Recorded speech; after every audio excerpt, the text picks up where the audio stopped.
Hello students, good morning सभी को। स्वागत है आप सबका आगाज़ इंस्टीट्यूट में।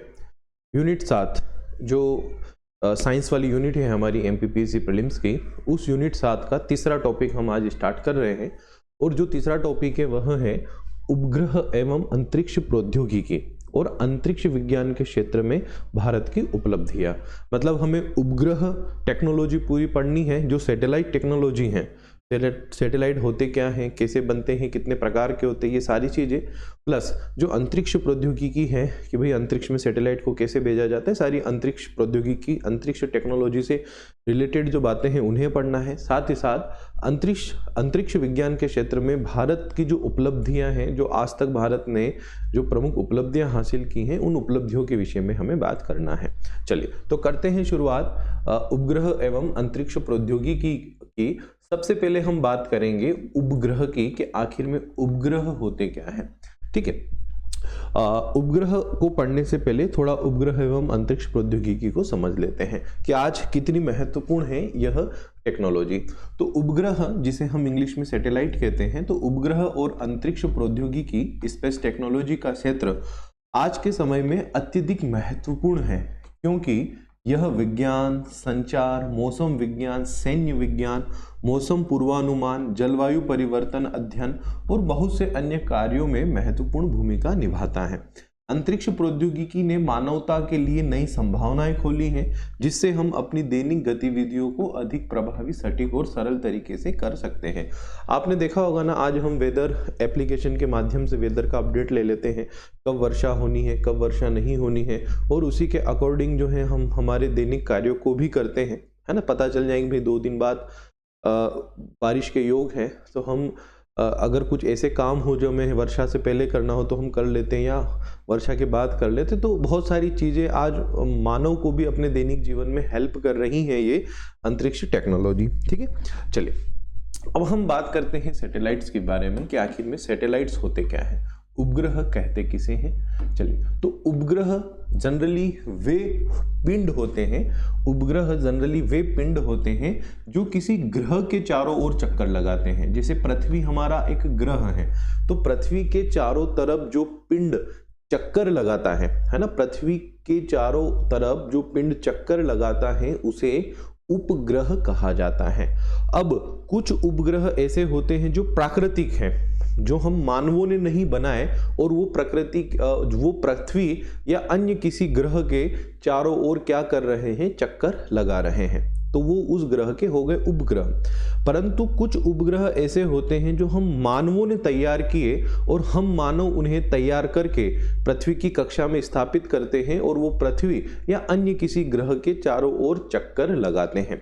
तो ग्रहों के चारों ओर चक्कर लगाने वाले पिंडों को उपग्रह कहते हैं। उपग्रह 2 प्रकार के होते हैं, एक होते हैं प्राकृतिक, जो मानव निर्मित नहीं है, जैसे चंद्रमा है ना, जो पृथ्वी के चारों ओर चक्कर लगाता है। चंद्रमा को इंसान ने डेवलप नहीं किया, तो वो कौन सा उपग्रह है, प्राकृतिक उपग्रह। कृत्रिम उपग्रह वो उपग्रह होते हैं जो मानव द्वारा निर्मित होते हैं। मानव द्वारा निर्मित ऐसी मशीनें होती हैं, ऐसे यंत्र होते हैं जिन्हें हम अंतरिक्ष में स्थापित कर देते हैं, और वो पृथ्वी के चारों ओर, जैसे चंद्रमा चक्कर लगा रहा है, वैसे ही वे उपग्रह जो है पृथ्वी के चारों ओर चक्कर लगाते हैं। तो वो है तो उपग्रह है, लेकिन कैसे हैं, कृत्रिम उपग्रह, आर्टिफिशियल सैटेलाइट। जबकि प्राकृतिक जो होते हैं वो नेचुरल सैटेलाइट होते हैं, जिन्हें मनुष्य ने नहीं बनाया। ठीक है, और इनको किसी विशेष उद्देश्य के लिए अंतरिक्ष में भेजा जाता है ना। चलिए, तो उपग्रह क्या है वो आप समझे। उपग्रह मुख्यतः 2 प्रकार के होते हैं, वो भी आप समझे। अब हम बात जो कर रहे हैं ना, वो बात कर रहे हैं कृत्रिम उपग्रहों की। हम प्राकृतिक उपग्रहों की बात नहीं कर रहे हैं, यहाँ पर हम बात कर रहे हैं टेक्नोलॉजी की। मतलब जो उपग्रह हमने टेक्नोलॉजी से तैयार किए, जो उपग्रह हमारी बनाने की हमारी टेक्नोलॉजी है, हम उस पर चर्चा कर रहे हैं। ठीक है, मतलब हम इस क्लास में, इस उपग्रह वाली क्लास में जो हम पढ़ने वाले हैं, वो पढ़ने वाले हैं इन कृत्रिम उपग्रहों के विषय में। चलिए, तो अगर हम इस कृत्रिम उपग्रह के विषय में बात करें, तो आखिर में ये कृत्रिम उपग्रह बनता कैसे है, मतलब क्या क्या चीजें इसमें होती हैं। तो सबसे पहली चीज कृत्रिम उपग्रह को बनाने में चाहिए, वो चाहिए पेलोड। पेलोड उपग्रह का मुख्य हिस्सा होता है, जो मिशन के उद्देश्यों को पूरा करता है। और इस पेलोड में कैमरे, सेंसर, रेडियो ट्रांसमीटर, ये सारी चीजें जो हैं वो लगी होती हैं। मतलब उपग्रह के निर्माण में जो आर्टिफिशियल उपग्रह हम बनाते हैं, जो कृत्रिम उपग्रह हम तैयार करते हैं, उनको तैयार करने में जो जो चीज़ों की आवश्यकता हमें होती है, तो सबसे पहला है पेलोड, है ना। आपने उपग्रह देखे होंगे इस प्रकार से, ऐसी आपने संरचना देखी होगी साइड में। अब देखो उपग्रह का हिस्सा होते हैं ये, जिनमें कैमरे, सेंसर, रेडियो ट्रांसमीटर वगैरह लगे होते हैं। अब दूसरा है पावर सिस्टम। अब कैमरे, सेंसर, ट्रांसमीटर, इन सबको चलाने के लिए पावर चाहिए, तो उपग्रह के लिए ऊर्जा प्रदान करता है ना, जो उनका पावर सिस्टम होता है। मुख्य स्रोत होता है सोलर पैनल और बैटरियां। उपग्रह के ऊपर ऐसे सोलर पैनल लगे होते हैं, जो सोलर पैनल आप जानते हैं सूर्य के प्रकाश से, है ना, जो सौर ऊर्जा होती है उसको कन्वर्ट करते हैं ये विद्युत ऊर्जा में, ठीक है। और बैटरियां जो होती हैं उनमें उस ऊर्जा को स्टोर कर लिया जाता है और उपग्रह उस ऊर्जा का यूज करता है, ठीक है। तो पेलोड हो गया उपग्रह का प्रमुख घटक। दूसरा प्रमुख घटक हो गया सोलर सिस्टम। आगे यदि हम बात करें तो एक होती है प्रणोदन प्रणाली, है ना। प्रणोदन प्रणाली क्या होती है, तो उपग्रह को कक्षा में स्थापित करने और उसकी स्थिति बनाए रखने के लिए ये जिम्मेदार होती हैं। मतलब इसमें आयन थ्रस्टर या रॉकेट ईंधन आदि शामिल होते हैं प्रणोदन प्रणाली में। मतलब आप जब भी कोई सैटेलाइट को लॉन्च कर रहे हैं, तो उस सैटेलाइट को अंतरिक्ष में भेजने के लिए जिस प्रणाली की आवश्यकता होती है, जिस ईंधन की आवश्यकता होती है ना, जिससे वो अंतरिक्ष में जाए और पृथ्वी की कक्षा में जाकर स्थापित हो जाए, तो वो पूरा जो सिस्टम होता है, प्रोपल्यूजन सिस्टम जो होता है, उसे जनरली हम प्रणोदन प्रणाली कहते हैं। नेक्स्ट है गाइडेंस और नेविगेशन प्रणाली। उपग्रह को सही दिशा में ले जाने और उसकी गति को नियंत्रित करने के लिए इस गाइडेंस और नेविगेशन प्रणाली का यूज होता है, ताकि हम धरती से ऊपर जो सैटेलाइट लगा है उसको धरती से हम पूरा कंट्रोल कर सके, उसको सही दिशा में ले जा सके, है ना। तो ये भी एक सिस्टम होता है जो उपग्रह के साथ होता है। नेक्स्ट संचार प्रणाली। उपग्रह के साथ कम्युनिकेशन सिस्टम भी अटैच होता है, जिससे पृथ्वी पर जो हमारे वैज्ञानिक हैं और उपग्रह, इन दोनों के बीच में डेटा का आदान प्रदान होता है। उपग्रह वहां से डेटा लेकर पृथ्वी पर देता है और पृथ्वी से उपग्रह को निर्देश दिए जाते हैं। इसमें एंटीना, ट्रांसमीटर आदि का उपयोग किया जाता है इस संचार प्रणाली में। एक होता है थर्मल कंट्रोल सिस्टम। आप जानते हैं कि जब हम धरती से ऊपर जाएंगे तो वहां पर धरती जैसा तो टेम्परेचर नहीं मिलेगा। हो सकता वहां का टेम्परेचर बहुत ज्यादा ठंडा हो सकता वहां का टेम्परेचर बहुत ज्यादा गर्म हो पृथ्वी के टेम्परेचर से। तो पृथ्वी के टेम्परेचर के अकॉर्डिंग हम क्या लगाते हैं, सारे कैमरे वगैरह या जितने भी इस पे इलेक्ट्रॉनिक उपकरण लगे हैं वो सारे पृथ्वी के टेम्परेचर के अकॉर्डिंग लगे हैं। अब ज़्यादा टेम्परेचर होगा तो इनकी जो कार्यविधि है या इनकी जो इफिशियंसी है उसमें फर्क पड़ेगा। तो एक ऐसा थर्मल सिस्टम लगा होता है, थर्मल कंट्रोल सिस्टम लगा होता है, जो उपग्रह को अत्यधिक गर्मी या अत्यधिक ठंड से बचाता है, जिससे कि उस उपग्रह के ऊपर जो उपकरण लगे हुए हैं वो उपकरण पूरी तरीके से बने रहे, पूरी तरीके से वो काम कर सके, ठीक है। तो एक ऐसा पूरा एक थर्मल कंट्रोल सिस्टम इसमें होता है। और नेक्स्ट है ढांचा, स्ट्रक्चर, है ना। उपग्रह के सभी घटकों को एक साथ जोड़ने वाला एक ढांचा होता है, जिस ढांचे में ये सारे के सारे सिस्टम लगे होते हैं जिनको भी हमने डिस्कस किया, है ना। उस स्ट्रक्चर के ऊपर ये होते हैं और फिर उसे अंतरिक्ष में पहुंचा दिया जाता है। चलिए अब हम बात करते हैं उपग्रहों के प्रकारों की, कि जो कृत्रिम उपग्रह है वो कितने प्रकार के होते हैं। तो देखो कृत्रिम उपग्रह उद्देश्य के आधार पर कितने प्रकार के होते हैं। तो देखो उद्देश्य के आधार पर बात करें तो उद्देश्य के आधार पर पहला उपग्रह है संचार उपग्रह। संचार उपग्रह जनरली अंतरिक्ष में स्थापित किए जाते हैं संचार, कम्युनिकेशन के उद्देश्य से। कैसे, समझिएगा। एक सैटेलाइट को हमने पृथ्वी की कक्षा में स्थापित कर दिया। अब पृथ्वी पर रहते हुए मान लीजिए कि हमें कोई वेव्स, है ना, जिसको डिस्ट्रीब्यूट करना हो पूरी पृथ्वी पर या पूरी पृथ्वी के किसी हिस्से पर हमें उस वेव को भेजना हो, तो हम यहाँ से भेजते हैं सैटेलाइट पर, और सैटेलाइट जो है उसे ट्रांसमिट करता है कहाँ पर, सैटेलाइट उसे रिसीव करता है, फिर उसके बाद उसको ट्रांसमिट करता है किसी विशेष हिस्से पर जो उस सैटेलाइट की रेंज में होते हैं। हमने देखा होगा ना टेलीविजन वगैरह, ये सारी इन सब की जो एंटीना होते हैं वो सारे, उन सब के मुंह कहाँ होते हैं, ऊपर आकाश की ओर होते हैं। वो सारे आकाश से ही सिग्नल रिसीव करते हैं। तो वो आकाश में मतलब कहाँ से सिग्नल रिसीव कर रहे हैं, उस सैटेलाइट से। जो आकाश में सैटेलाइट घूम रहा है उस सैटेलाइट से उस सिग्नल को रिसीव करते हैं और हमें टीवी में सारे ही पिक्चर वगैरह, मूवीज वगैरह सब कुछ देखने को मिलती है। ठीक है, तो कुछ सैटेलाइट ऐसे होते हैं जो जनरली संचार के लिए यूज किए जाते हैं, कम्युनिकेशन के लिए यूज किए जाते हैं, जिनकी मदद से हम टेलीविजन, रेडियो, इंटरनेट, ये सारी सेवाएं जो है वो प्राप्त करते हैं। और कुछ ऐसे सैटेलाइट जिनके उदाहरण जैसे इनसेट श्रृंखला के जो सैटेलाइट हैं वो संचार उपग्रह ही हैं, और जीसेट श्रृंखला के भी जो सैटेलाइट हैं वो भी कम्युनिकेशन सैटेलाइट ही हैं। तो कम्युनिकेशन सैटेलाइट जनरली संचार के लिए यूज किए जाते हैं, संचार के लिए उन्हें स्थापित किया जाता है।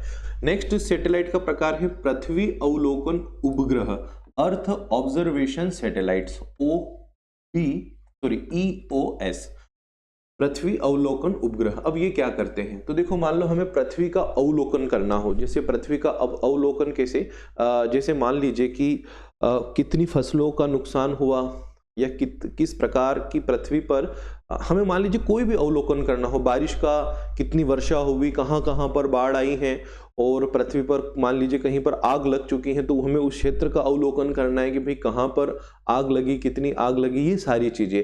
तो पृथ्वी का अवलोकन करने के लिए ऐसे सैटेलाइट लगे हैं आकाश में जो ऊपर से सारा पृथ्वी का, एक प्रकार से आप यूँ बोल सकते हैं कि वो पृथ्वी की आपको एक इमेज देते हैं, है ना, जिनकी मदद से आप क्या करते हैं, पूरी पृथ्वी का मतलब आप उस क्षेत्र का क्या कर सकते हैं, अवलोकन कर सकते हैं कि हाँ ये सारा हिस्सा जो है पानी का है, ये सारा हिस्सा जो है ये कृषि का है ना। और आपदा अगर आई है तो उस आपदा प्रबंधन के लिए ये जो सैटेलाइट हैं ये विशेष उपयोगी होते हैं, ताकि हम ऊपर से देख सकें कि भाई कहाँ पर हमें काम करना है। ठीक है, तो पृथ्वी अवलोकन उपग्रह जनरली पृथ्वी के ऑब्जर्वेशन के लिए स्थापित किए जाते हैं।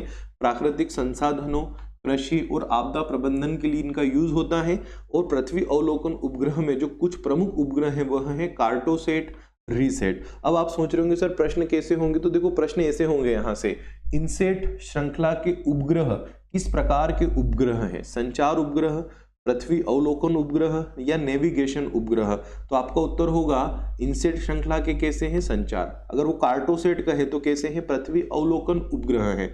ठीक है, तो इस प्रकार से प्रश्न एग्जामिनर पूछेगा, इसलिए आपके लिए जरूरी है। ठीक है, नेक्स्ट है नेविगेशन उपग्रह। नेविगेशन आप सब समझते हैं कि आज हम गूगल मैप वगैरह का यूज करते हैं, हम जीपीएस वगैरह का यूज करते हैं, तो ये सारा ही संभव हो पाया इन नेविगेशन उपग्रह के द्वारा। आकाश में पृथ्वी की कक्षा में से सैटेलाइट लगे हैं जो हमें पोजिशनिंग, है ना, जो हमें जीपीएस वगैरह, जो हमें आपने देखा ना गूगल पे हम सारा मैप देखते हैं, यहाँ से वहाँ जाना है तो गूगल पूरा मैप बताता है, वो सब इन्हीं नेविगेशन उपग्रहों की मदद से संभव हो पाया। तो इनका जो उद्देश्य वह है पोजिशनिंग और नेविगेशन सेवाएं आपको प्रदान करना। जो नाविक है ना, NAVIC, ये नाविक श्रृंखला के जो उपग्रह है या फिर जो नाविक उपग्रह है वो भारत का प्रमुख नेविगेशन उपग्रह है। तो अगर एग्जामिनर पूछे नाविक किस प्रकार का उपग्रह है, नेविगेशन, पृथ्वी अवलोकन या संचार, आपका उत्तर होगा नाविक जो है वो नेविगेशन उपग्रह है ना। इसका फुल फॉर्म भी पूछ सकता है, आगे मैं आपको बताऊंगा नाविक का फुल फॉर्म भी। चलिए, तो ये कुछ प्रमुख उपग्रह हुए उद्देश्य के आधार पर, जो आपको याद रखना है क्योंकि परीक्षक जो है यहाँ से प्रश्न करेगा। अब देखो नेक्स्ट है उद्देश्य के आधार पर उपग्रहों में, नेक्स्ट है वैज्ञानिक अनुसंधान उपग्रह, साइंटिफिक सैटेलाइट। ये खगोल विज्ञान और ग्रहों के अध्ययन के लिए स्थापित किए जाते हैं, जैसे चंद्रयान हो गया, मंगलयान हो गया, है ना। हमने क्या किया, चंद्रयान भेजा, वो चंद्रमा के चारों ओर चक्कर लगा रहा है और चंद्रमा का पूरा एक प्रकार से आप जो बोल सकते हैं कि रिसर्च कर रहा है चंद्रमा की सतह पर, चंद्रमा के विषय में। तो ये वैज्ञानिक अपने अनुसंधानों के लिए इन उपग्रहों को अंतरिक्ष में भेजते हैं, तो वो साइंटिफिक सैटेलाइट होते हैं, जैसे चंद्रयान, मंगलयान, ये साइंटिफिक सैटेलाइट हैं। चलिए नेक्स्ट मौसम उपग्रह।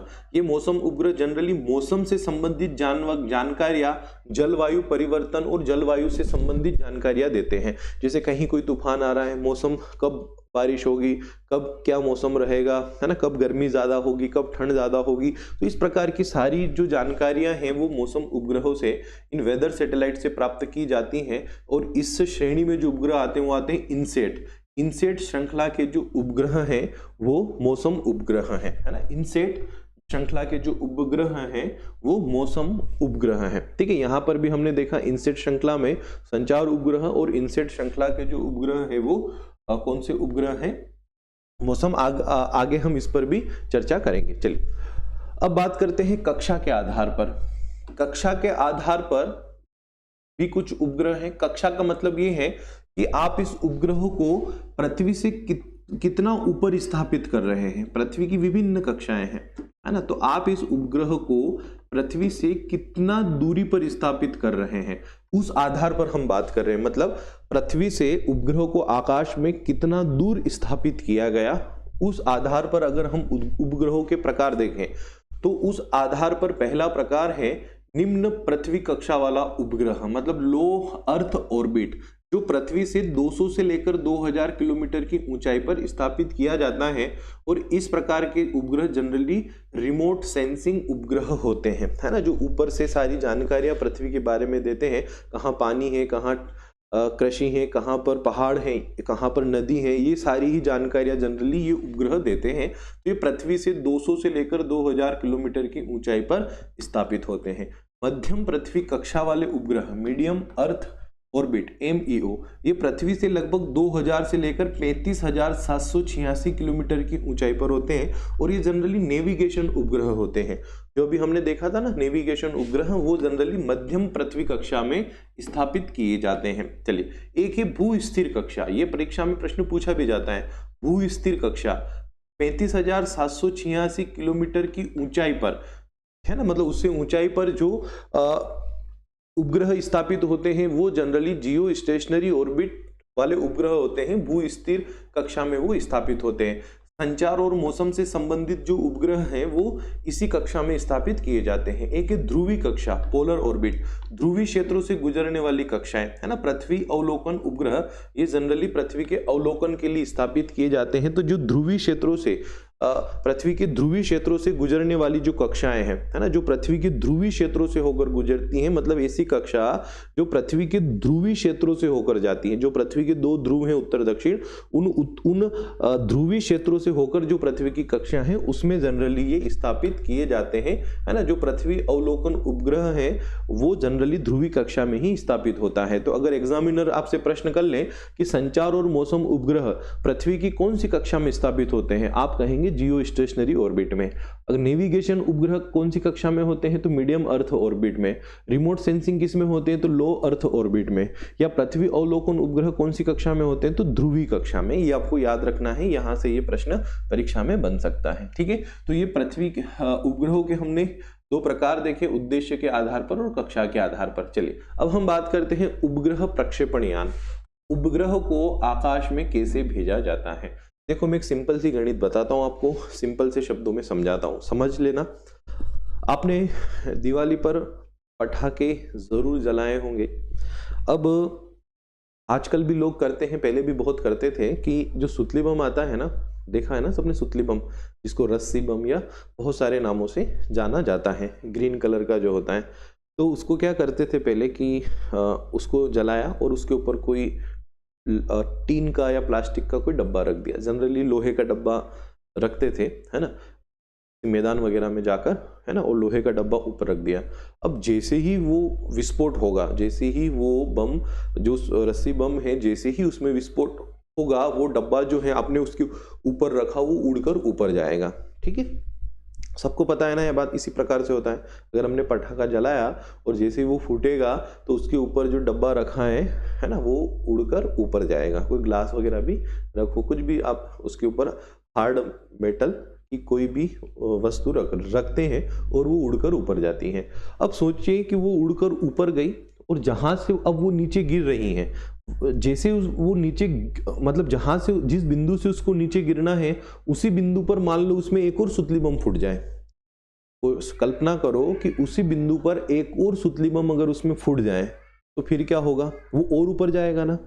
मतलब यहां से अगर आपने कोई हार्ड धातु ली, इतनी मजबूत धातु ली जिस धातु पर विस्फोटक का कोई प्रभाव नहीं पड़ रहा, तो जैसे ही आपने सुतली बम फोड़ा तो वो जो भी डब्बा वगैरह है वो उड़कर इतना ऊपर आ गया ना, यहाँ पर वो आ गया। अब उस यहाँ पर आने के बाद उसको यहाँ से नीचे गिरना है, परंतु यहीं पर एक और विस्फोट हो गया तो ये और ऊपर चला जाएगा। अब मान लीजिए कि यहाँ पर अगर फिर एक और विस्फोट हो गया तो वो और ऊपर चला जाएगा। फिर इसी प्रकार से मान लीजिए कि विस्फोट होते गए तो ये डब्बा और ऊपर जाएगा ना, जितने विस्फोट होंगे उतना ऊपर चला जाएगा। सेम कॉन्सेप्ट यहाँ पर भी क्या होता है, क्रिया की विपरीत प्रतिक्रिया, है ना। जैसे ही इन उपग्रहों को हमें आकाश में भेजना है तो इसी प्रकार से दहन होता है, जिसकी वजह से विपरीत दिशा में प्रेशर लगता है और जो रॉकेट इनको लेकर जाता है वो ऊपर उड़ता है ना, वो ऊपर उड़ता है। और उसमें इसी प्रकार के सारे अटैचमेंट होते हैं कि एक के बाद एक पूरा जलना, एक के बाद एक पूरे भाग जलते हैं और धीरे धीरे ये जो सैटेलाइट है, जितना हमने उसमें ईंधन भरा है, जितना उसमें द्रव है, वो सारा जलता है और जो हमारा सैटेलाइट जो है वो उसकी कक्षा में स्थापित हो जाता है ना। जैसे मैंने आपको एक देशी उदाहरण दिया है ना कि भाई एक पटाखा फूटा तो इतना आया, फिर यहाँ पर मान लो दूसरा फूट जाए तो और ऊपर, फिर एक और फूटे तो और ऊपर, फिर एक और फूटे तो और ऊपर। मान लो इस तरीके से आप 100 पटाखे लगा देंगे, 100 डब्बा कितना ऊपर चला जाएगा, है ना। तो सेम उसी तरीके से इन उपग्रहों को अंतरिक्ष में पहुंचाने के लिए ऐसे लॉन्च व्हीकल्स होते हैं, है ना, जो क्या करते हैं, इन उपग्रहों को अंतरिक्ष में भेजते हैं। उसमें जनरली इसी प्रकार की टेक्नोलॉजी होती है जो मैंने आपको सरल शब्दों में समझाई। अब देखो, उपग्रह को कक्षा में भेजने के लिए प्रक्षेपण यान का उपयोग किया जाता है। भारत में प्रमुख प्रक्षेपण यान है कौन से? एक है PSLV, फुल फॉर्म याद रखना है, polar satellite launch vehicle. PSLV के द्वारा कम वजन और मध्यम वजन वाले उपग्रहों को भेजा जाता है। मतलब जिन उपग्रहों में कम वजन हो या मध्यम वजन हो, ज्यादा भारी नहीं हो, उन उपग्रहों को हम PSLV के द्वारा अंतरिक्ष में भेजते हैं। लेकिन GSLV, जियो सिंक्रोनस सैटेलाइट लॉन्च व्हीकल, इनके द्वारा भारी उपग्रहों को भू-स्थिर कक्षा में, अब भू-स्थिर कक्षा क्या होती है तो अभी थोड़ी देर पहले मैंने आपको बताया कि भू-स्थिर कक्षा का क्या मतलब, एक मिनट,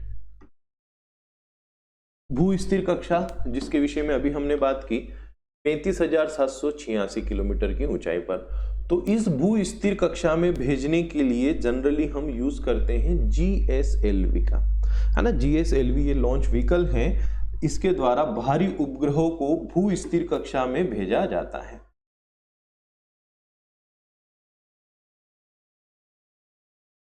चलिए ठीक है, उसके बाद आता है SSLV, small satellite launch vehicle, छोटे उपग्रहों के लिए, जो छोटी साइज के उपग्रह होते हैं उनके लिए।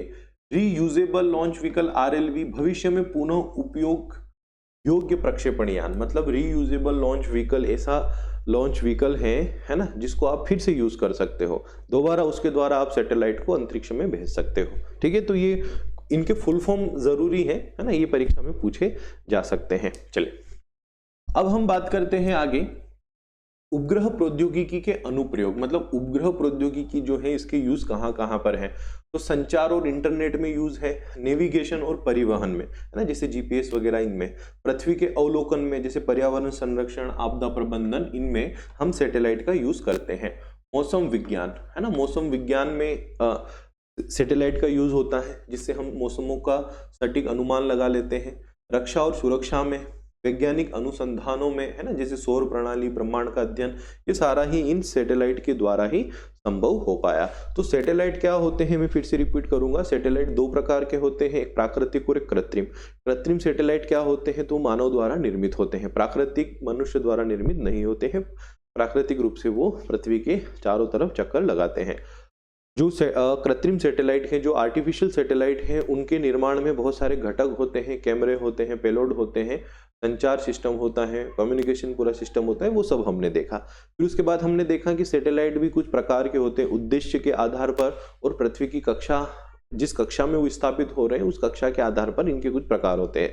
पृथ्वी की हमने कुछ कक्षाएं भी देखी, साथ ही साथ हमने यह भी देखा कि जो सैटेलाइट है ना, उन्हें जिन वाहनों से मतलब जो उनके प्रक्षेपण यान होते हैं उनके क्या फुल फॉर्म है, PSLV क्या है, SSLV क्या है, RLV क्या है, तो ये सारी चीजें हमने यहाँ पर देखी, GSLV आदि, जो परीक्षक हमसे पूछ सकता है, परीक्षा के लिए हमारे लिए महत्वपूर्ण हो सकती है। साथ ही साथ हमने ये देखा कि भाई सैटेलाइट का यूज कहाँ कहाँ पर किया जाता है। ठीक है, तो आपको सैटेलाइट के बारे में एक प्रारंभिक जानकारी मिल गई होगी, एक प्रारंभिक ज्ञान आपको सैटेलाइट का प्राप्त हो चुका होगा। चलिए अब हम बात करते हैं आगे, और अब हम बात करेंगे भारत और उपग्रह प्रौद्योगिकी कि भाई भारत की उपग्रह प्रौद्योगिकी कैसी है। तो देखो, भारतीय अंतरिक्ष अनुसंधान संगठन इसरो के बारे में हम पढ़ चुके हैं, ने उपग्रह प्रौद्योगिकी में अद्वितीय स्थान हासिल किया है। इसकी प्रमुख उपलब्धियां हैं, इसका जो पहला उपग्रह था आर्यभट्ट, जो कि 1975 में लॉन्च हुआ था।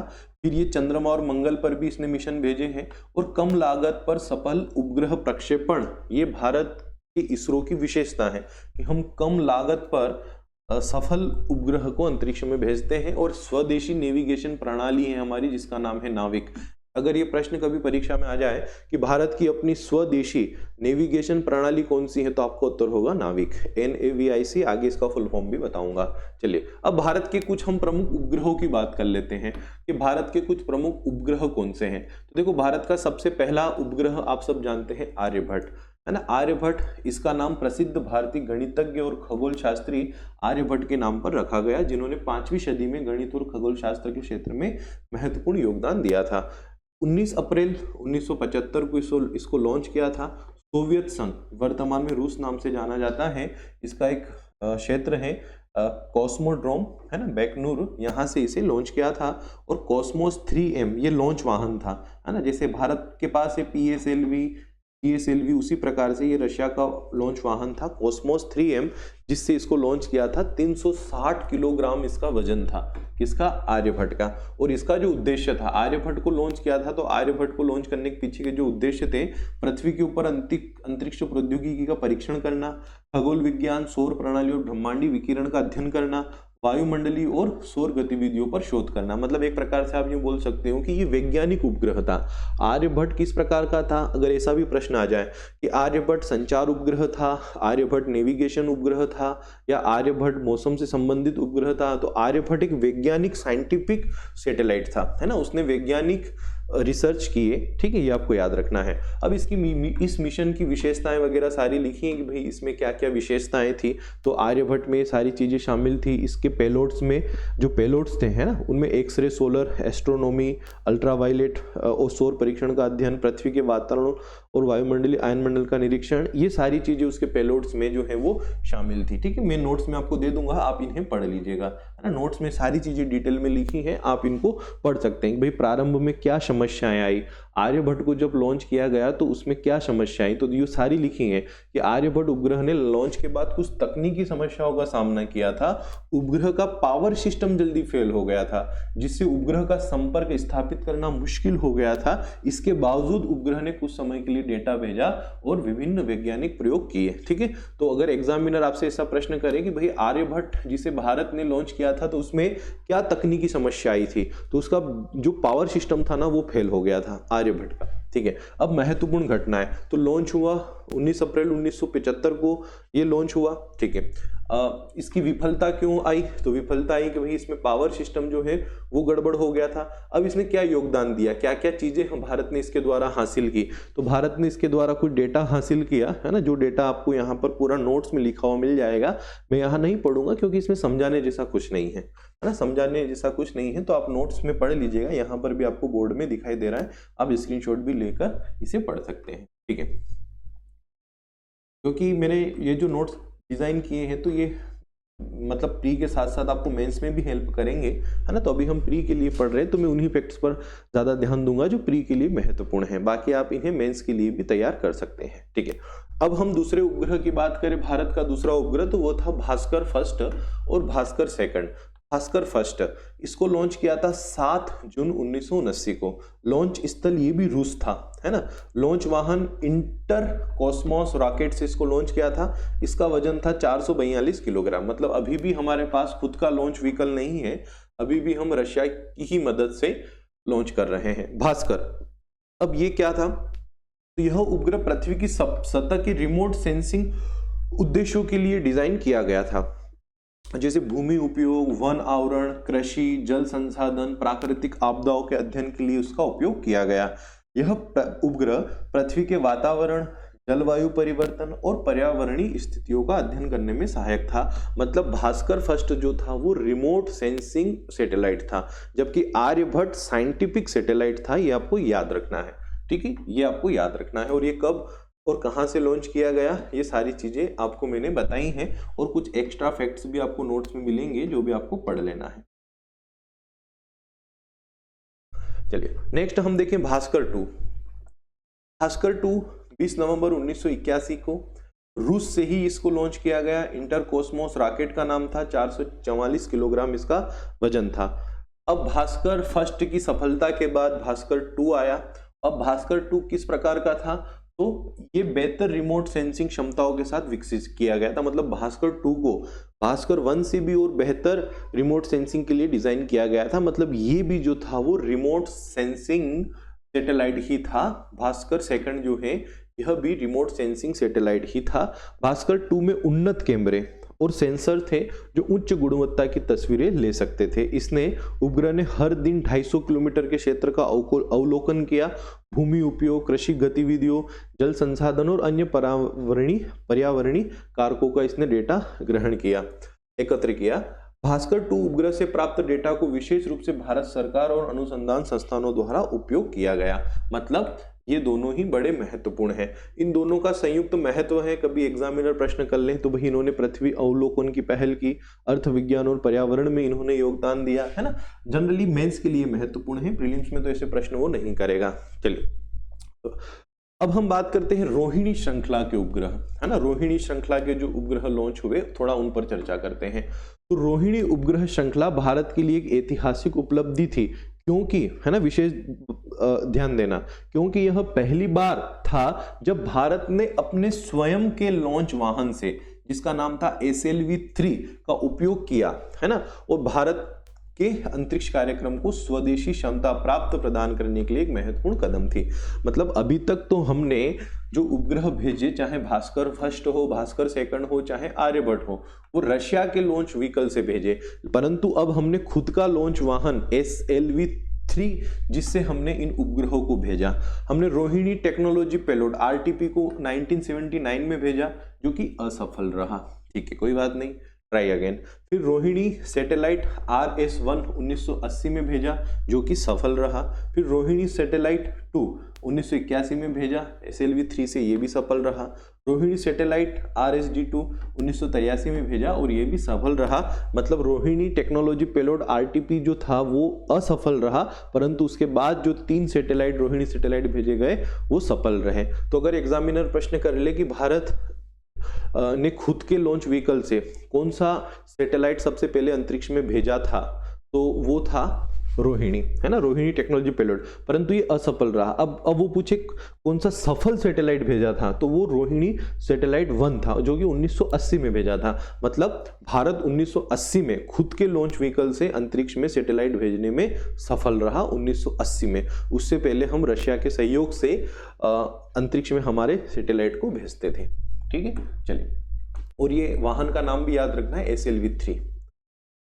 नेक्स्ट हम बात करते हैं उपग्रहों का उद्देश्य और विशेषताएं। तो रोहिणी टेक्नोलॉजी पेलोड 10 अगस्त 1979 को भेजा गया, है ना, और ये सारी चीजें हैं। उपग्रह कक्षा में स्थापित नहीं हो सका, है ना।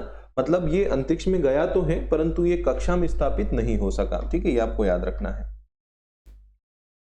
चलिए नेक्स्ट हम बात करते हैं रोहिणी सैटेलाइट 1 18 जुलाई 1980 को SLV-3 से इसको भेजा गया, और यह भारत का पहला स्वदेशी उपग्रह था जो सफलतापूर्वक कक्षा में स्थापित हुआ।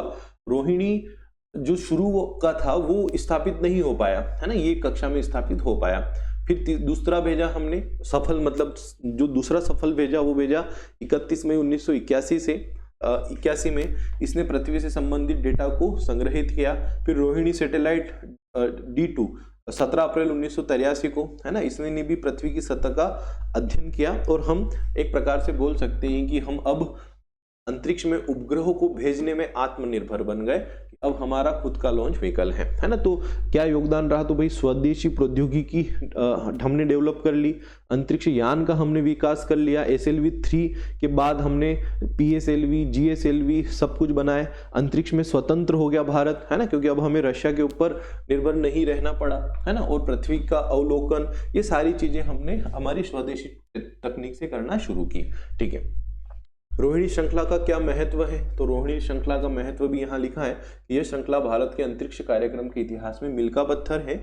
इसने भविष्य के प्रक्षेपण यानों और उपग्रह कार्यक्रमों की नींव रखी। रोहिणी उपग्रह ने भारत को वैश्विक अंतरिक्ष समुदाय में स्थापित किया और आगे के मिशनों के लिए मार्ग प्रशस्त किया। ठीक है स्टूडेंट, तो ये आपको याद रखना है। अब हम बात करते हैं इनसेट श्रृंखला, है ना, अभी थोड़ी देर पहले जो हमने डिस्कस किया था इनसेट के बारे में। तो इनसेट लॉन्च की पृष्ठभूमि, इनसेट श्रृंखला की शुरुआत 1983 में हुई इनसेट 1B की लॉन्चिंग के साथ। इसका उद्देश्य भारत की संचार और प्रसारण आवश्यकताओं को पूरा करना था, है ना। जो DD दूरदर्शन वगैरह जो चलते थे वो सब इन्हीं के द्वारा चलते थे। इसके साथ ही मौसम विज्ञान, आपदा चेतावनी और डेटा प्रसारण के लिए भी इन उपग्रहों का उपयोग किया गया। मतलब इनसेट का उपयोग संचार के साथ साथ मौसम विज्ञान में भी किया गया। ठीक है, ये आपको याद रखना है।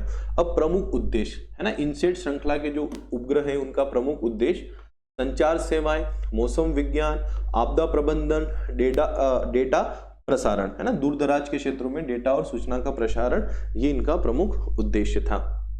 चलिए बढ़ते हैं आगे, इन इनसेट के विषय में जानते हैं। इनसेट फर्स्ट ए 1982 में प्रक्षेपण के बाद तकनीकी समस्या के कारण निष्क्रिय हो गया। ठीक है, इनसेट फर्स्ट बी 1983 पहला सफल इनसेट उपग्रह संचार और मौसम सेवाओं में मददगार।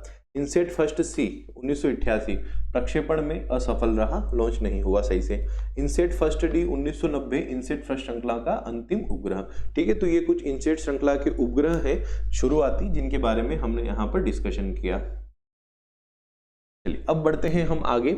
इनसेट 2 श्रृंखला 92-99 पूरी तरह से स्वदेशी तकनीक से निर्मित संचार और मौसम सेवाओं में सुधार। इनसेट 3 श्रृंखला 2000 से 2010 तक रही। फिर इनसेट 4 श्रृंखला 2005 से 2013 तक रही। इनसेट 3DR 2016 और इनसेट 3DS भविष्य में लॉन्च के लिए योजना, है ना, भविष्य के लिए ये इनसेट 3DS जो है लॉन्च किए जाएंगे। ठीक है, तो इनसेट श्रृंखला जनरली संचार और मौसम विज्ञान से संबंधित हैं, ये आपको याद रखना है कि इनसेट श्रृंखला के जो उपग्रह हैं वो संचार तथा मौसम विज्ञान से संबंधित उपग्रह हैं। ठीक है, ये आपको याद रखना है, परीक्षक आपसे इस प्रकार के प्रश्न करेगा। विशेषताएं क्या है इनकी और क्षमताएं क्या है? तो देखो यहाँ पर सारी विशेषताएं लिखी हैं कि भाई संचार ट्रांसपोंडर है, मौसम उपकरण है, आपदा चेतावनी प्रणाली है, इसमें डेटा प्रसारण सेवाएं हैं। ठीक है, ये सारी चीजें। इनसेट श्रृंखला की उपलब्धियां कि इसने संचार और प्रसारण में भूमिका निभाई। भारत में टेलीविजन नेटवर्क का विस्तार इसी इनसेट के द्वारा संभव हो पाया। DTH डायरेक्ट टू होम सेवाओं की शुरुआत इसी के बाद संभव हो पाई। दूर संचार सेवाओं को ग्रामीण और शहरी क्षेत्रों दोनों में सुधार मिला। हमारी मौसम से संबंधित जो सेवाएं हैं वो दुरुस्त हुई। आपदा प्रबंधन में मदद मिली, तकनीकी स्वदेशीकरण हुआ। तो काफ़ी सारे इनकी उपलब्धियां हैं जो यहाँ बोर्ड पर लिखी हैं, आप पढ़ सकते हो। नोट्स भी मिलेंगे जिनमें सब लिखा रहेगा। चलिए अब हम बात करते हैं IRS श्रृंखला, Indian remote sensing satellite. IRS का full form Indian remote sensing satellite Bharat के रिमोट सेंसिंग उपग्रहों की एक श्रृंखला है ना, जिसे भारतीय अंतरिक्ष अनुसंधान इसरो ने प्राकृतिक संसाधनों के प्रबंधन, पर्यावरण निगरानी, कृषि और अन्य पृथ्वी अवलोकन उद्देश्यों के लिए विकसित किया। विश्व की सबसे बड़ी नागरिक रिमोट सेंसिंग उपग्रह प्रणाली में इसका यूज मतलब यह है। ठीक है, तो चलिए अब हम बात करते हैं शुरुआत और विकास। तो IRS श्रृंखला की शुरुआत 1988 में IRS फर्स्ट ए के प्रक्षेपण के साथ हुई। हमने IRS श्रृंखला का जो पहला उपग्रह अंतरिक्ष में भेजा था वह 1988 में भेजा था, नाम था जिसका IRS इंडियन रिमोट सेंसिंग। ठीक है, ये आपको याद रखना है। परीक्षक पूछेगा कि भारत ने अपना पहला रिमोट सेंसिंग उपग्रह कब भेजा था? 1988 में। भारत ने अपना पहला संचार उपग्रह कब भेजा था? कौन सा था, इनसेट याद रखना है। भारत ने अपना पहला साइंटिफिक उपग्रह कब भेजा था, तो आर्यभट्ट, रशिया की मदद से, है ना। तो इस प्रकार के प्रश्न परीक्षा में बन सकते हैं, आपको याद रखना है।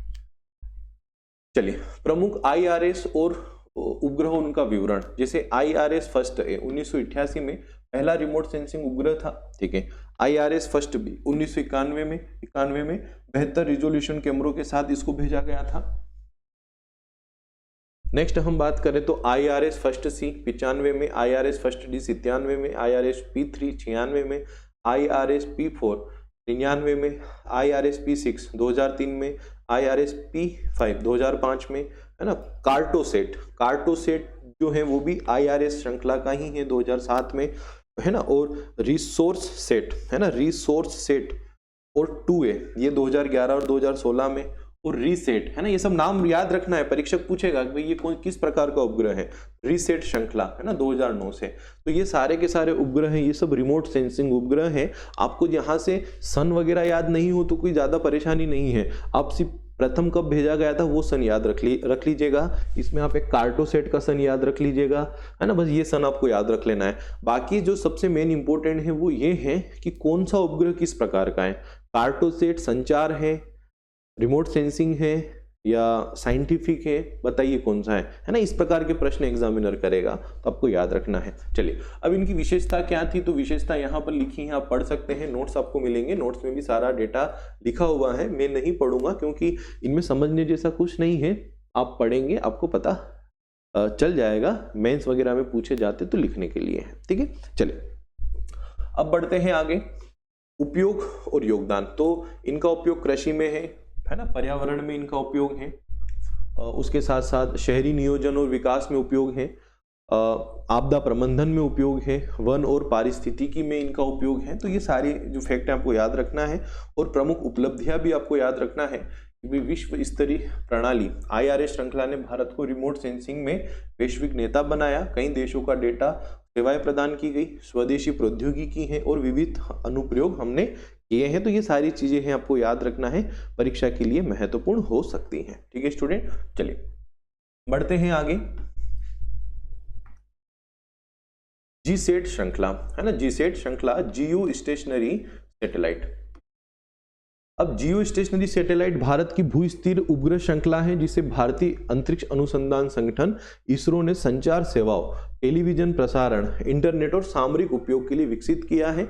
इस श्रृंखला का उद्देश्य भारत को विश्व स्तरीय संचार और प्रसारण क्षमताओं में आत्मनिर्भर बनाना है। चलिए, इसके मुख्य बिंदु समझते हैं। तो देखो, शुरुआत और विकास, है ना, जीसैट की शुरुआत और विकास। तो जीसैट श्रृंखला की शुरुआत 2001 में जीसैट 1 से हुई, है ना, ये फैक्ट इंपोर्टेंट है।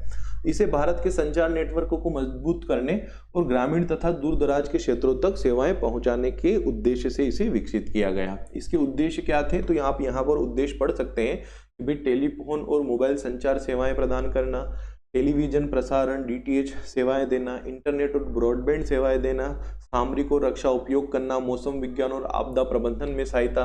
तो जीसैट के जो उपयोग हैं वो आपको याद रखना है। अब कुछ प्रमुख जीसैट उपग्रहों की यदि हम बात करें तो कुछ प्रमुख जीसैट उपग्रह यहाँ आप स्क्रीन पर देख सकते हैं।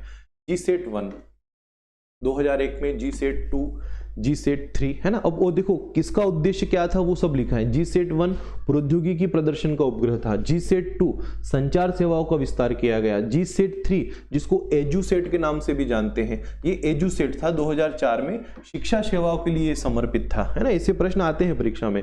जीसैट 4 प्रक्षेपण असफल रहा, जीसैट 5 का भी प्रक्षेपण असफल रहा, जीसैट 6 मोबाइल संचार के लिए, जीसैट 7 रक्षा सेवाओं के लिए, जीसैट 7A भारतीय वायुसेना के लिए, जीसैट 8 DTH सेवाओं के लिए, जीसैट 9 साउथ एशिया सैटेलाइट क्षेत्रीय सहयोग के लिए इसको लॉन्च किया गया था, है ना, ये परीक्षा में पूछा जा सकता है। जीसैट 10 संचार और नेविगेशन सेवाओं का विस्तार। तो कौन सा जीसैट कब और किसके लिए यूज किया गया ये याद रखना है। GSAT 11, GSAT 12, GSAT 14, GSAT 15, 16, 17, 19, 30। अब आप सोच रहे हैं सर यार 13 नंबर क्यों नहीं है ना, तो मैं आपको इस पर भी बता दूं।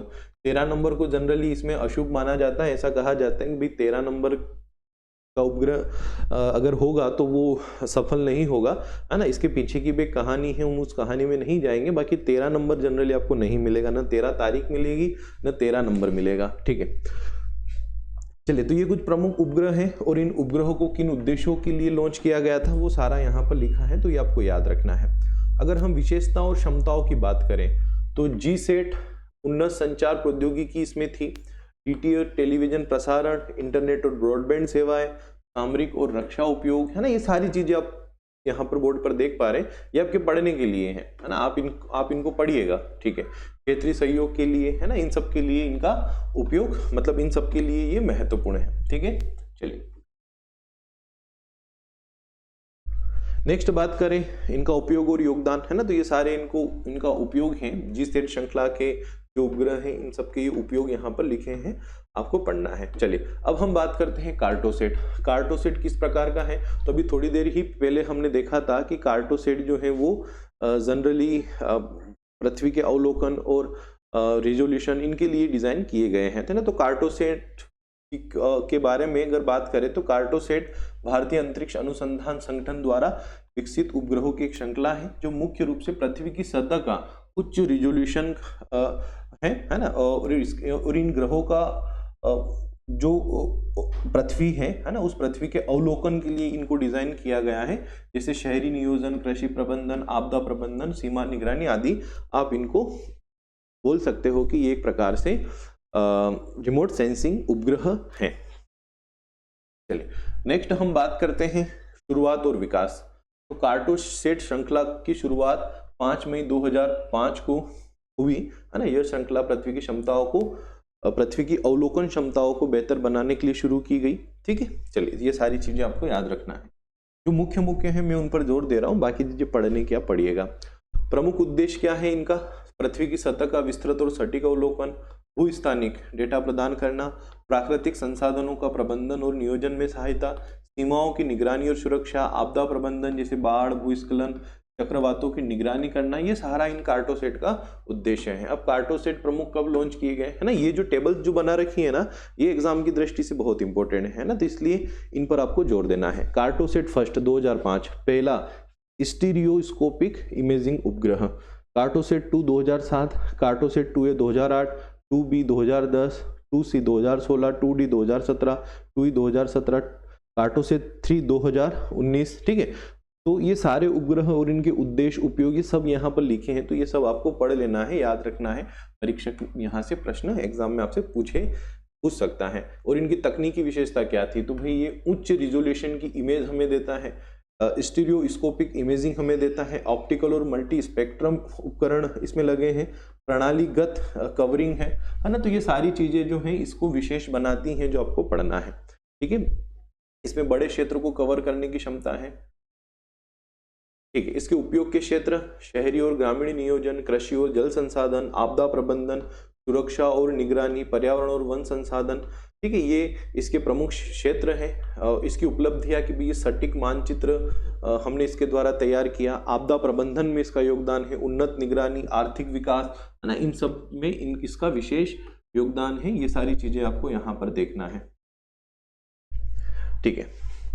अब हम बात करते हैं नाविक, है ना। भारत का जो पहला नेविगेशन उपग्रह है नाविक, जिसका पूर्ण रूप है नेविगेशन विद इंडियन कॉन्स्टिलेशन, ठीक है। तो ये आपको इसका फुल फॉर्म याद रखना है, नाविक का ये परीक्षक पूछ सकता है। नेविगेशन विद इंडियन कॉन्स्टिलेशन इसका फुल फॉर्म है। भारतीय अंतरिक्ष अनुसंधान द्वारा इसे विकसित किया गया ये एक क्षेत्रीय नेविगेशन सैटेलाइट सिस्टम है। यह प्रणाली भारत और इसके 1500 किलोमीटर के आसपास के क्षेत्र में सटीक पोजीशनिंग और नेविगेशन सेवाएं प्रदान करती हैं। नाविक को भारत का अपना जीपीएस कहा जाता है ना। मैंने शुरू में भी कहा था आपको कि नाविक भारत का जीपीएस है, तो नाविक जो है वो भारत का अपना जीपीएस है। अब कब शुरुआत हुई इसकी, तो नाविक प्रणाली की शुरुआत 2006 में हुई। इसका उद्देश्य भारत के लिए स्वायत्त और भरोसेमंद नेविगेशन प्रणाली विकसित करना था। इसे मुख्य रूप से सैन्य और नागरिक उपयोग के लिए डिजाइन किया गया है। इसका पूरा नाम क्या है नाविक का, नेविगेशन विद इंडियन कॉन्स्टिलेशन। नाविक कवर क्षेत्र भारत और इसके आसपास का लगभग 1500 किलोमीटर का क्षेत्र। तकनीकी आधार नाविक IRNSS Indian regional navigation satellite system पर आधारित है ना। तो ये फुल फॉर्म भी आपको याद रख लेना है, परीक्षक ऐसे फुल फॉर्म पूछता है। नाविक प्रणाली के उपग्रह, नाविक प्रणाली में कुल 7 उपग्रह शामिल हैं, ठीक है। नाविक प्रणाली में कुल 7 उपग्रह शामिल हैं, ठीक है। इनमें से 3 उपग्रह जियो स्टेशनरी ऑर्बिट, हाँ है ना, जियो स्टेशनरी ऑर्बिट क्या होता है ये मैं बता चुका हूं, और 4 उपग्रह जियो सिंक्रोनस ऑर्बिट में स्थित हैं, जीएसओ में। चलिए अब देखो इन उपग्रहों को देखते हैं कि भाई कौन से हैं। तो IRNSS फर्स्ट 1 जुलाई 2013, 2014, 2014, 15, 16 है ना। इस प्रकार से सारे आपको देखने को मिलेंगे, है ना, कि ये कब लॉन्च किए गए और इनका उद्देश्य क्या है और क्या इनके नाम हैं, ठीक है। इनकी अगर हम तकनीकी विशेषताओं की बात करें,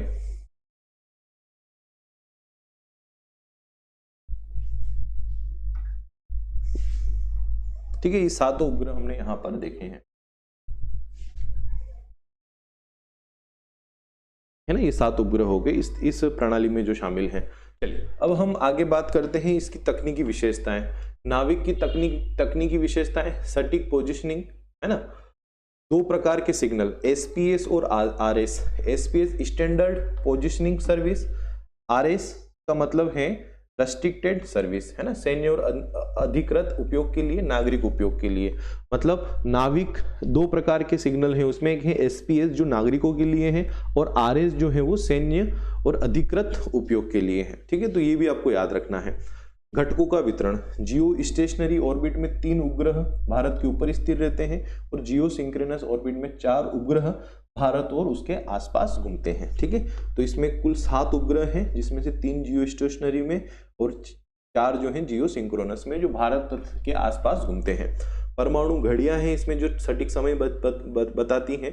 ऑर्बिट ऊंचाई, पृथ्वी की सतह से लगभग 3600 किलोमीटर की ऊंचाई पर ये उपग्रह जो है वो स्थित हैं, ठीक है। तो ये सारी चीजें आपके लिए महत्वपूर्ण है परीक्षा की दृष्टि से।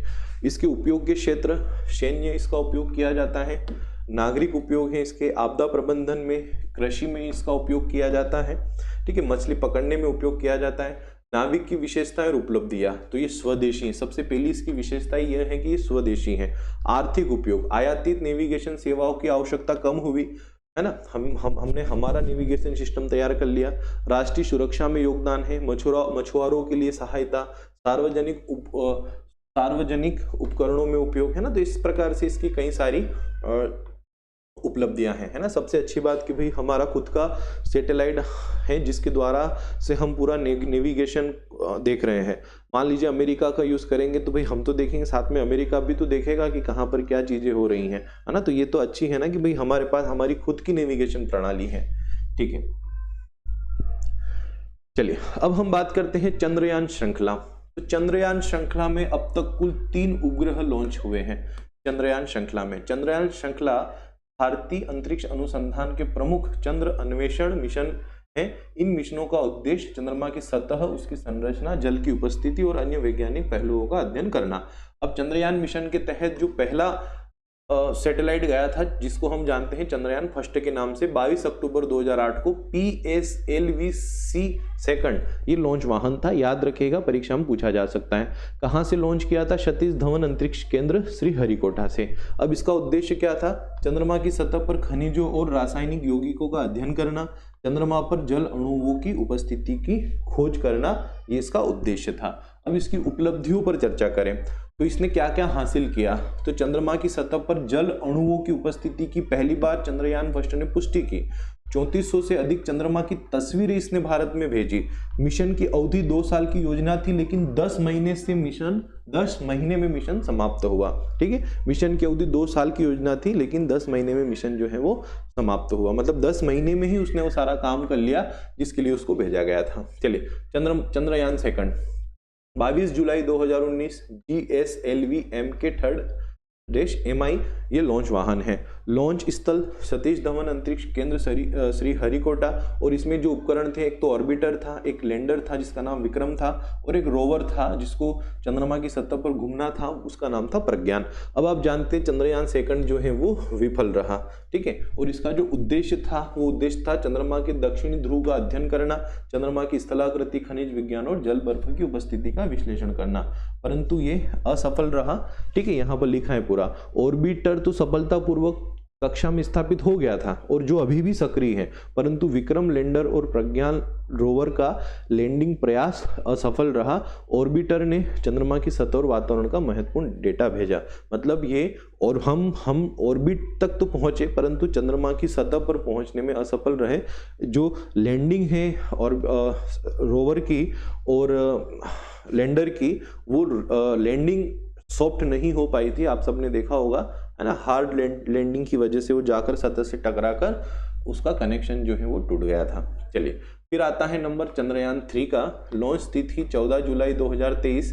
लॉन्च वाहन LVM-3, पूर्व नाम GSLV MK3, वही जो पहले चंद्रयान 2 को लेकर गया था। लॉन्च स्थल सतीश धवन अंतरिक्ष केंद्र श्री हरिकोटा, इसमें भी विक्रम लैंडर था, प्रज्ञान रोवर था, इसमें ऑर्बिटर शामिल नहीं था क्योंकि ऑर्बिटर तो हम पहले ही चंद्रयान सेकंड के द्वारा भेज चुके थे। चलिए, उद्देश्य था चंद्रमा के दक्षिणी ध्रुव क्षेत्र पर सफल लैंडिंग करना और चंद्रमा की सतह का वैज्ञानिक प्रयोग करना। अब ये सफल रहा, है ना, इसने 23 अगस्त 2023 को भारत का झंडा चंद्रमा पर फहराया। चंद्रमा के दक्षिणी ध्रुव पर इसने सॉफ्ट लैंडिंग की। प्रज्ञान रोवर ने चंद्रमा की सतह पर घूमकर रासायनिक और खनिजी विश्लेषण किया। यह मिशन चंद्रमा पर सफलतापूर्वक लैंडिंग करने वाला पहला भारतीय और चौथा वैश्विक प्रयास था, है ना। भारत दक्षिणी ध्रुव पर पहुंचने वाला इसके द्वारा पहला देश भी बना, ठीक है।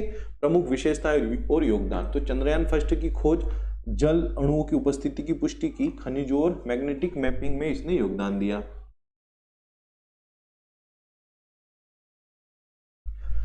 चंद्रयान 2 और 3 का महत्व, तो चंद्रमा के दक्षिणी ध्रुवीय क्षेत्र पर ध्यान केंद्रित। चंद्रयान 3 की सफलता ने भारत को चंद्रमा के क्षेत्र में सॉफ्ट लैंडिंग करने वाला पहला देश बनाया।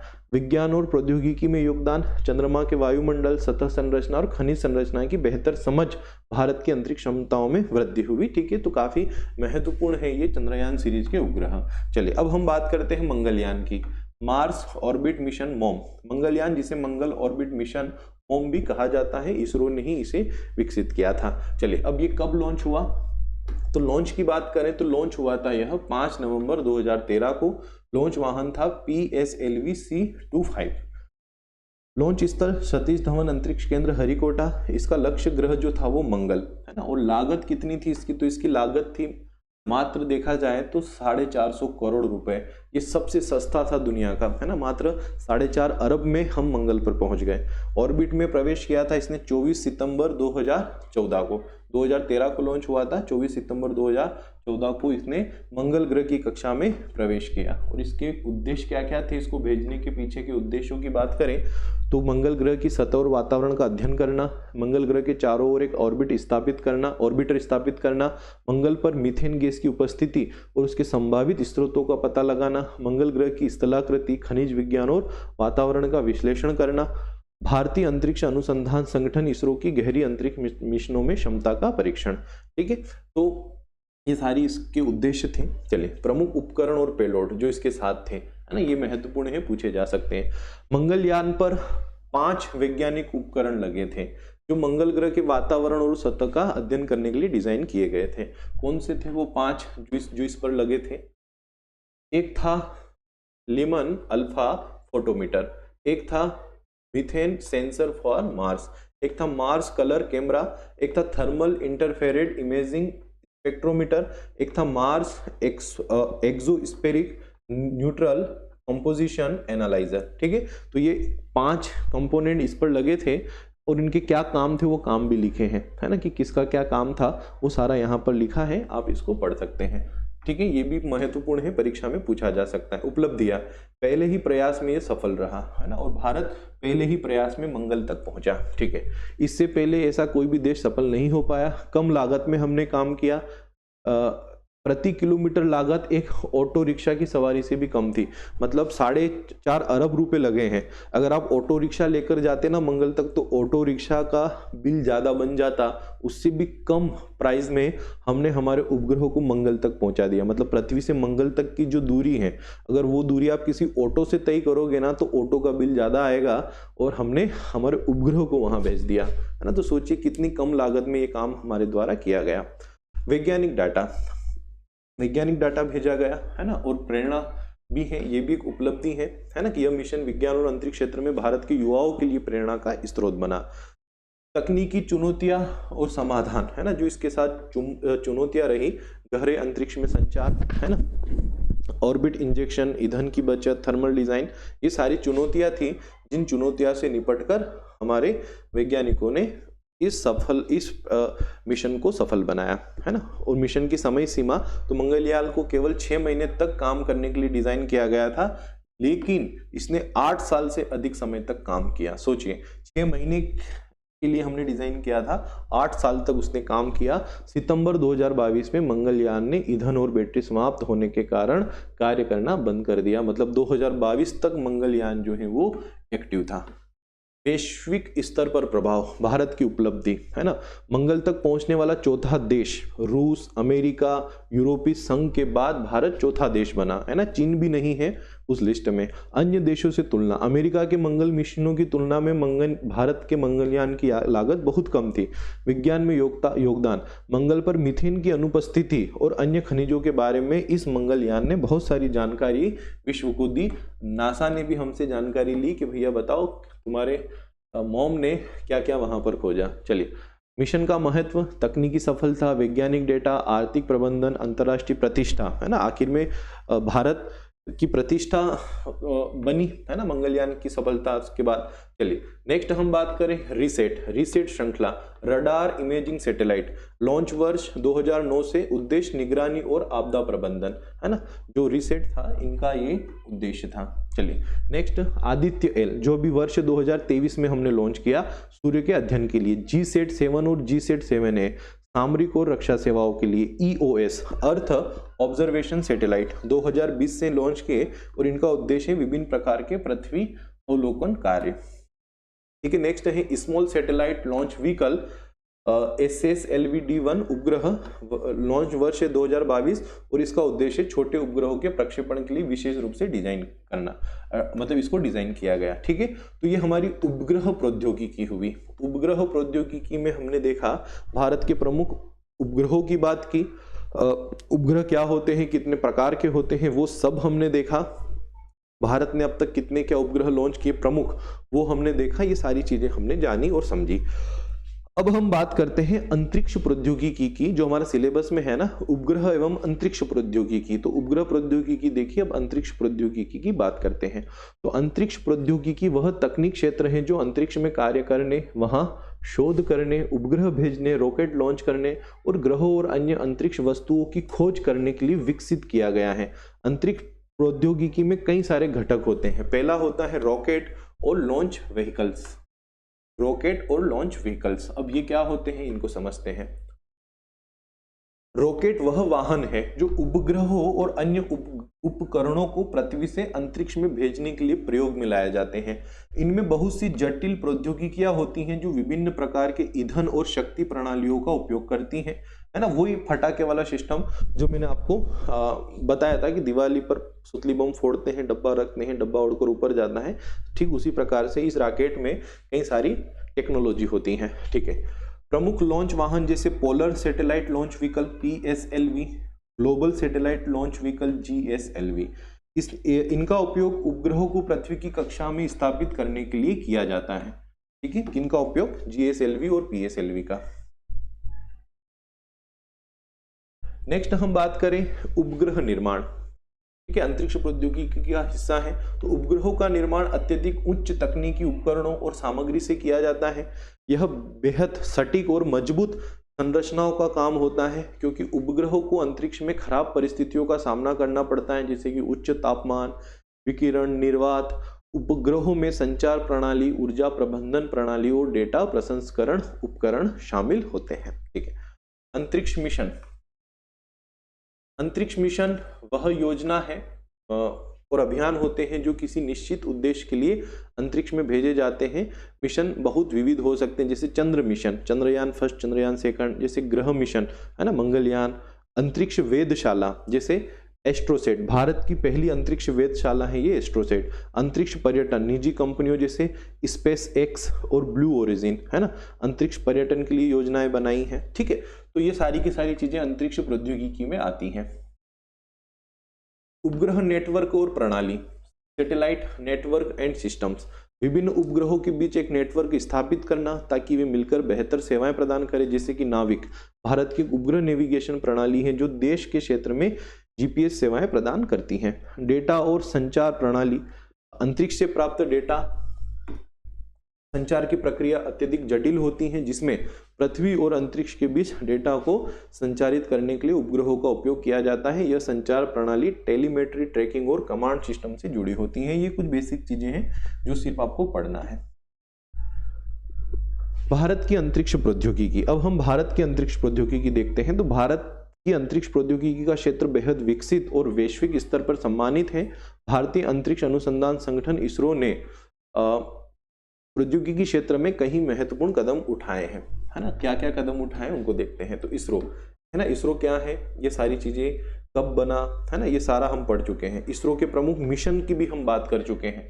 इसरो के जो प्रमुख मिशन है, चंद्रयान फर्स्ट, गगनयान, इन सब के बारे में भी हम बात कर सकते हैं, बात कर चुके हैं। इसरो के जो कुछ नेटवर्क हैं, जैसे INSAT Indian national satellite system, यह संचार, मौसम विज्ञान और आपदा प्रबंधन के लिए महत्वपूर्ण है। जीसेट, जियो सिंक्रोनस सैटेलाइट सिस्टम, भारत के द्वारा भेजे गए कई संचार उपग्रहों की श्रृंखला है ना। मतलब हम भारत की उपलब्धियों की बात कर रहे हैं कि हम भारत अंतरिक्ष प्रौद्योगिकी में भारत का जो योगदान रहा या उपलब्धियां रही, थोड़ा हम उसके विषय पे भी चर्चा कर रहे हैं। नाविक, भारत का खुद का उपग्रह है ना, ये भी हमने देखा। अंतर्राष्ट्रीय सहयोग, भारत ने कई देशों के साथ सहयोग किया। इसरो ने संयुक्त उपग्रह मिशनों का संचालन किया है और कई देशों के उपग्रहों को अंतरिक्ष में भेजा है, जैसे PSLV-37 ने एक साथ 104 उपग्रहों को प्रक्षेपित कर वर्ल्ड रिकॉर्ड बनाया था। 2017 की बात है ये, 15 फरवरी 2017 को भारत ने एक साथ 104 उपग्रहों को अंतरिक्ष में भेजा था, PSLV-C-37 नामक लॉन्च व्हीकल से। ठीक है, ये आपको याद रखना है। अंतरिक्ष विज्ञान के क्षेत्र में भारत की उपलब्धियों की ओर बात करें तो भारत ने अंतरिक्ष विज्ञान और प्रौद्योगिकी के क्षेत्र में महत्वपूर्ण और गर्व करने योग्य उपलब्धियां हासिल की हैं। भारतीय अंतरिक्ष अनुसंधान ने पिछले कुछ दशकों में दुनिया भर में अपनी जगह बनाई है और कई ऐतिहासिक मिशनों को सफलता से अंजाम दिया है। यहाँ भारत की प्रमुख अंतरिक्ष विज्ञान के क्षेत्र में प्राप्त कुछ उपलब्धियों का वर्णन किया गया है। तो क्या क्या उपलब्धियां हैं उसको देखेगा। तो भारतीय अंतरिक्ष अनुसंधान की स्थापना, ठीक है, फिर उसके बाद हमने पहला उपग्रह लॉन्च किया, ये सब हम पढ़ चुके हैं, लेकिन उपलब्धियों में भी वापस देखना है इसलिए यहाँ पर लिखा है। उपग्रह प्रक्षेपण प्रणाली का हमने विकास किया है ना, ये हमारी विशेषता है कि भाई हमने खुद के लॉन्च व्हीकल बनाए, SLV, PSLV, GSLV। फिर हमने चंद्रयान मिशन भेजा, ये भी तो भारत की उपलब्धि है। चंद्रयान 2 हमने भेजा, चंद्रयान 3 हमने भेजा, हमने मंगलयान भेजा है ना, मंगलयान हमारी उपलब्धि है अंतरिक्ष के क्षेत्र में। ठीक है, फिर उसके बाद हमने गगनयान मिशन पर हम काम कर रहे हैं। ठीक है, ये हमारी भविष्य का प्रोजेक्ट है, ये भी भारत की उपलब्धि होगा। हमारी भारत की एक उपग्रह प्रणाली है, इनसेट और जीसेट है ना, ये भी हमारी एक उपलब्धि। ये सब हम पढ़ चुके हैं, इसलिए सिर्फ मैं आपको यहाँ पर इनके बारे में बता रहा हूँ। अभी आगे हम यही सारा पढ़ चुके हैं। हमारा खुद का एक GPS सिस्टम है, तो ये भी तो भारत की एक उपलब्धि ही है अंतरिक्ष के क्षेत्र में। एस्ट्रोसेट, भारत की अंतरिक्ष वेधशाला है ना, एस्ट्रोसेट जो है वो भारत की पहली अंतरिक्ष वेधशाला है। एस्ट्रोसेट भारत का पहला अंतरिक्ष वेधशाला मिशन 28 सितंबर 2015 को लॉन्च किया गया था। इसका उद्देश्य अंतरिक्ष में स्थित विभिन्न खगोल शास्त्रीय स्रोतों का अध्ययन करना था, जैसे कि विकिरण, तारा निर्माण, सौर गतिविधियों का निरीक्षण। यह मिशन भारत के खगोल शास्त्र के क्षेत्र में महत्वपूर्ण कदम था। ठीक है, अंतर्राष्ट्रीय सहयोग की यदि हम चर्चा करें तो इसरो ने कई देशों के साथ अंतर्राष्ट्रीय सहयोग किया है। इसके तहत इसरो ने संयुक्त उपग्रह प्रक्षेपण की मदद से 104 उपग्रहों को एक साथ भेजा और दूसरे देशों के उपग्रहों को भी सफलतापूर्वक अंतरिक्ष में स्थापित किया। इसरो की अंतर्राष्ट्रीय मान्यता और महत्व लगातार बढ़ रही है और भारत की, आप सब जानते हैं कि भारत की अंतरिक्ष विज्ञान में प्रतिष्ठा निरंतर बढ़ रही है, क्योंकि भारत अंतरिक्ष के क्षेत्र में उपलब्धियों पर उपलब्धियां हासिल करता जा रहा है। इसरो ने दुनिया के सबसे सस्ते उपग्रह प्रक्षेपण मिशन के लिए एक रिकॉर्ड भी स्थापित किया था। इसरो का PSLV रॉकेट बेहद किफायती और विश्वसनीय माना जाता है, जिसे कई देशों द्वारा अंतरिक्ष मिशनों के लिए चुना जाता है। तो आप एक प्रकार से आप यूं बोल सकते हो कि जो अंतरिक्ष प्रौद्योगिकी है उसमें भारत का बहुत बड़ा नाम है। भारत ने अंतरिक्ष प्रौद्योगिकी में बहुत आयाम हासिल किए हैं, बहुत सारे मिशन भारत ने सफलतापूर्वक लॉन्च किए हैं, और भारत अपने उपग्रहों को तो लॉन्च कर ही रहा है, उसके साथ साथ भारत ने विश्व के भी अन्य देशों के कई सारे उपग्रहों को अंतरिक्ष में भेजा है। और भारत जो ये सेवाएं विश्व को प्रदान करता है, ये अन्य देशों के मुकाबले काफ़ी सस्ती हैं और काफ़ी विश्वसनीय भी हैं।